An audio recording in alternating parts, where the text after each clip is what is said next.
রাজধানী ঢাকা ও পার্শ্ববর্তী এলাকায় আজ তাপমাত্রা ১ থেকে ২ ডিগ্রি সেলসিয়াস পর্যন্ত কমে যেতে পারে। একই সঙ্গে দিনের প্রথমার্ধে সম্ভাবনা রয়েছে হালকা থেকে মাঝারি ধরনের বৃষ্টি কিংবা বজ্রসহ বৃষ্টির।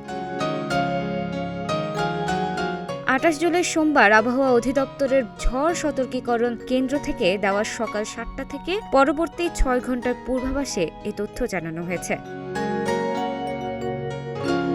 এতে বলা হয়েছে, আকাশ অস্থায়ীভাবে আংশিক মেঘলা থাকতে পারে। সেই সঙ্গে হালকা থেকে মাঝারি ধরনের বৃষ্টি অথবা বজ্রসহ বৃষ্টির সম্ভাবনা রয়েছে। একই সঙ্গে তাপমাত্রা কমে আগের তুলনায় গরমের অনুভূতি কিছুটা কমতে পারে। আর এই সময়ে দক্ষিণ ও দক্ষিণ পূর্ব দিক থেকে ঘন্টায় ১০ থেকে ১৫ কিলোমিটার বেগে বাতাস বইতে পারে।